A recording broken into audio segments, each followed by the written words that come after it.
Anne of Green Gables by Lucy Maud Montgomery. Chapter 14. Anne's Confession.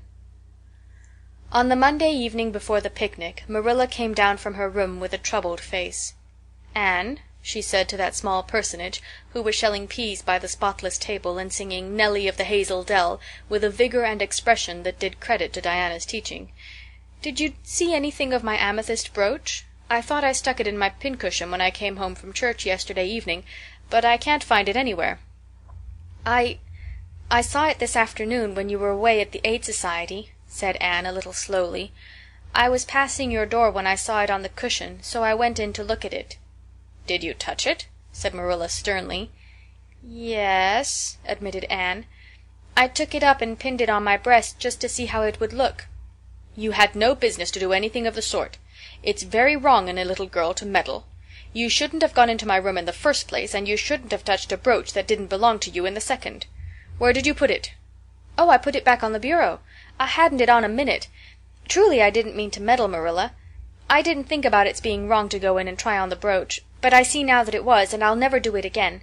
That's one good thing about me. I never do the same naughty thing twice." "You didn't put it back," said Marilla. "That brooch isn't anywhere on the bureau. You've taken it out or something, Anne." "I did put it back," said Anne quickly. Pertly, Marilla thought. "I just don't remember whether I stuck it on the pincushion or laid it in the china tray, but I'm perfectly certain I put it back." "I'll go and have another look," said Marilla, determining to be just. "If you put that brooch back it's there still. If it isn't, I'll know you didn't, that's all." Marilla went to her room and made a thorough search, not only over the bureau, but in every other place she thought the brooch might possibly be. It was not to be found, and she returned to the kitchen. "Anne, the brooch is gone. By your own admission you were the last person to handle it. Now what have you done with it? Tell me the truth at once. Did you take it out and lose it?" "No, I didn't," said Anne solemnly, meeting Marilla's angry gaze squarely. "I never took the brooch out of your room, and that is the truth if I was to be led to the block for it, although I'm not very certain what a block is. So there, Marilla." Anne's "so there" was only intended to emphasize her assertion, but Marilla took it as a display of defiance. "I believe you are telling me a falsehood, Anne," she said sharply. "I know you are. There now, don't say anything more unless you are prepared to tell the whole truth. Go to your room and stay there until you are ready to confess." "Will I take the peas with me?" said Anne meekly. "No, I'll finish shelling them myself. Do as I bid you." When Anne had gone, Marilla went about her evening tasks in a very disturbed state of mind. She was worried about her valuable brooch. What if Anne had lost it? And how wicked of the child to deny having taken it when anybody could see she must have. With such an innocent face, too. "I don't know what I wouldn't sooner have had happen," thought Marilla, as she nervously shelled the peas. "Of course I don't suppose she meant to steal it or anything like that. She's just taken it to play with or help along that imagination of hers. She must have taken it, that's clear, for there hasn't been a soul in that room since she was in it, by her own story, until I went up tonight. And the brooch is gone. There's nothing surer. I suppose she has lost it and is afraid to own up for fear she'll be punished. It's a dreadful thing to think she tells falsehoods. It's a far worse thing than her fit of temper. It's a fearful responsibility to have a child in your house you can't trust. Slyness and untruthfulness, that's what she has displayed. I declare I feel worse about that than about the brooch. If she'd only have told the truth about it I wouldn't mind so much." Marilla went to her room at intervals all through the evening and searched for the brooch without finding it. A bedtime visit to the east gable produced no result. Anne persisted in denying that she knew anything about the brooch, but Marilla was only the more firmly convinced that she did. She told Matthew the story the next morning. Matthew was confounded and puzzled. He could not so quickly lose faith in Anne, but he had to admit that circumstances were against her. "You're sure it hasn't fell down behind the bureau?" was the only suggestion he could offer. "I've moved the bureau, and I've taken out the drawers, and I've looked in every crack and cranny," was Marilla's positive answer. "The brooch is gone, and that child has taken it and lied about it. That's the plain, ugly truth, Matthew Cuthbert, and we might as well look it in the face." "Well now, what are you going to do about it?" Matthew asked forlornly, feeling secretly thankful that Marilla and not he had to deal with the situation. He felt no desire to put his oar in this time. "She'll stay in her room until she confesses," said Marilla grimly, remembering the success of this method in the former case. "Then we'll see. Perhaps we'll be able to find the brooch if she'll only tell where she took it, but in any case she'll have to be severely punished, Matthew." "Well, now, you'll have to punish her," said Matthew, reaching for his hat. "I've nothing to do with it, remember. You warned me off yourself." Marilla felt deserted by everyone. She could not even go to Mrs. Lynde for advice. She went up to the east gable with a very serious face, and left it with a face more serious still. Anne steadfastly refused to confess. She persisted in asserting that she had not taken the brooch. The child had evidently been crying, and Marilla felt a pang of pity which she sternly repressed. By night she was, as she expressed it, beat out. "You'll stay in this room until you confess, Anne. You can make up your mind to that," she said firmly. "But the picnic is tomorrow, Marilla," cried Anne. "You won't keep me from going to that, will you? You'll just let me out for the afternoon, won't you? Then I'll stay here as long as you like afterwards, cheerfully. But I must go to the picnic." "You'll not go to picnics nor anywhere else until you've confessed, Anne." "Oh, Marilla!" gasped Anne. But Marilla had gone out and shut the door. Wednesday morning dawned as bright and fair as if expressly made to order for the picnic. Birds sang around Green Gables. The Madonna lilies in the garden sent out whiffs of perfume that entered in on viewless winds at every door and window, and wandered through halls and rooms like spirits of benediction. The birches in the hollow waved joyful hands as if watching for Anne's usual morning greeting from the east gable. But Anne was not at her window. When Marilla took her breakfast up to her, she found the child sitting primly on her bed, pale and resolute, with tight-shut lips and gleaming eyes.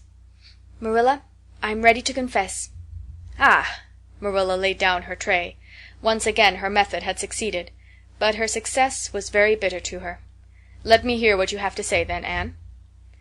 "I took the amethyst brooch," said Anne, as if repeating a lesson she had learned. "I took it just as you said. I didn't mean to take it when I went in, but it did look so beautiful, Marilla, when I pinned it on my breast, that I was overcome by an irresistible temptation.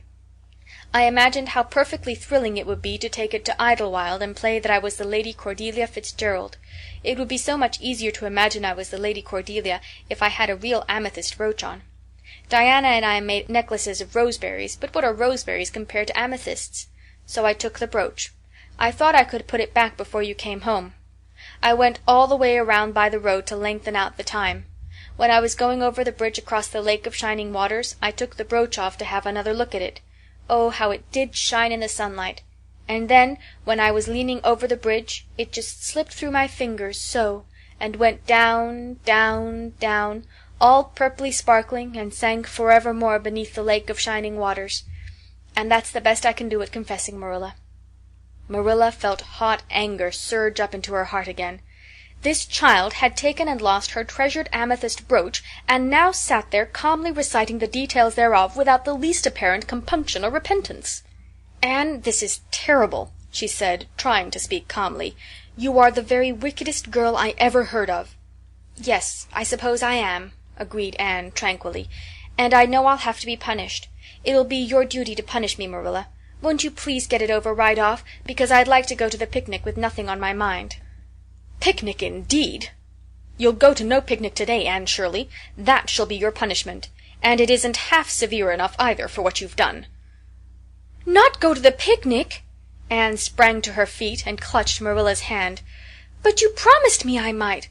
Oh, Marilla, I must go to the picnic. That was why I confessed. Punish me any way you like but that. Oh, Marilla, please, please let me go to the picnic. Think of the ice cream. For anything you know, I may never have a chance to taste ice cream again." Marilla disengaged Anne's clinging hands stonily. "You needn't plead, Anne. You are not going to the picnic, and that's final. No, not a word." Anne realized that Marilla was not to be moved. She clasped her hands together, gave a piercing shriek, and then flung herself face downward on the bed, crying and writhing in an utter abandonment of disappointment and despair. "For land's sake!" gasped Marilla, hastening from the room. "I believe the child is crazy. No child in her senses would behave as she does. Oh, if she isn't utterly bad! Oh, dear, I'm afraid Rachel was right from the first. But I've put my hand to the plow, and I won't look back." That was a dismal morning. Marilla worked fiercely and scrubbed the porch floor and the dairy shelves when she could find nothing else to do. Neither the shelves nor the porch needed it, but Marilla did. Then she went out and raked the yard. When dinner was ready, she went to the stairs and called Anne. A tear-stained face appeared, looking tragically over the banisters. "Come down to your dinner, Anne." "I don't want any dinner, Marilla," said Anne sobbingly. "I couldn't eat anything. My heart is broken. You'll feel remorse of conscience some day, I expect, for breaking it, Marilla, but I forgive you. Remember when the time comes that I forgive you. But please don't ask me to eat anything, especially boiled pork and greens. Boiled pork and greens are so unromantic when one is in affliction." Exasperated, Marilla returned to the kitchen and poured out her tale of woe to Matthew, who, between his sense of justice and his unlawful sympathy for Anne, was a miserable man. "Well, now, she shouldn't have taken the brooch, Marilla, or told stories about it," he admitted, mournfully surveying his plateful of unromantic pork and greens as if he, like Anne, thought it a food unsuited to crises of feeling. "But she's such a little thing, such an interesting little thing. Don't you think it's pretty rough not to let her go to the picnic when she's so set on it?" "Matthew Cuthbert, I'm amazed at you. I think I've let her off entirely too easy, and she doesn't appear to realize how wicked she's been at all. That's what worries me most. If she'd really felt sorry it wouldn't be so bad. And you don't seem to realize it neither. You're making excuses for her all the time to yourself, I can see that." "Well now, she's such a little thing," feebly reiterated Matthew, "and there should be allowances made, Marilla. You know she's never had any bringing up." "Well, she's having it now," retorted Marilla. The retort silenced Matthew, if it did not convince him. That dinner was a very dismal meal. The only cheerful thing about it was Jerry Butte, the hired boy, and Marilla resented his cheerfulness as a personal insult. When her dishes were washed and her bread sponge set and her hens fed, Marilla remembered that she had noticed a small rent in her best black lace shawl when she had taken it off on Monday afternoon on returning from the Ladies' Aid. She would go and mend it. The shawl was in a box in her trunk. As Marilla lifted it out, the sunlight, falling through the vines that clustered thickly about the window, struck upon something caught in the shawl, something that glittered and sparkled in facets of violet light. Marilla snatched at it with a gasp. It was the amethyst brooch, hanging to a thread of the lace by its catch. "Dear life and heart," said Marilla blankly, "what does this mean? Here's my brooch, safe and sound, that I thought was at the bottom of Barry's pond. Whatever did that girl mean by saying she took it and lost it? I declare I believe Green Gables is bewitched. I remember now that when I took off my shawl Monday afternoon I laid it on the bureau for a minute. I suppose the brooch got caught in it somehow. Well—" Marilla betook herself to the east gable, brooch in hand. Anne had cried herself out and was sitting dejectedly by the window.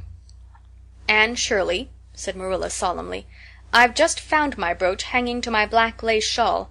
Now I want to know what that rigmarole you told me this morning meant." "Why, you said you'd keep me here until I confessed," returned Anne wearily, "and so I decided to confess because I was bound to get to the picnic. I thought out a confession last night after I went to bed and made it as interesting as I could, and I said it over and over so that I wouldn't forget it. But you wouldn't let me go to the picnic after all, so all my trouble was wasted." Marilla had to laugh in spite of herself, but her conscience pricked her. "Anne, you do beat all. But I was wrong, I see that now. I shouldn't have doubted your word when I'd never known you to tell a story.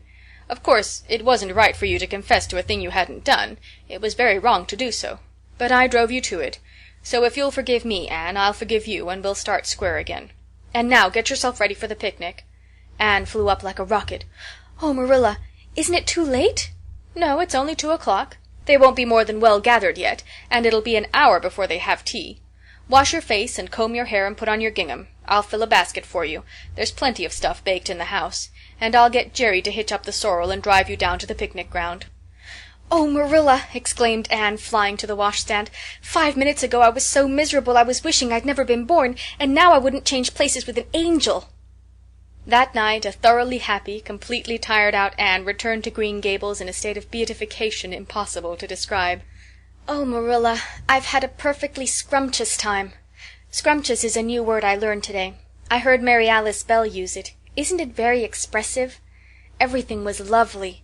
We had a splendid tea, and then Mr. Harmon Andrews took us all for a row on the Lake of Shining Waters, 6 of us at a time. And Jane Andrews nearly fell overboard. She was leaning out to pick water lilies, and if Mr. Andrews hadn't caught her by the sash just in the nick of time she'd fallen in and probably been drowned. I wish it had been me. It would have been such a romantic experience to have been nearly drowned. It would be such a thrilling tale to tell. And we had the ice cream. Words fail me to describe that ice cream. Marilla, I assure you it was sublime." That evening Marilla told the whole story to Matthew over her stocking basket. "I'm willing to own up that I made a mistake," she concluded candidly. "But I've learned a lesson. I have to laugh when I think of Anne's confession, although I suppose I shouldn't, for it really was a falsehood.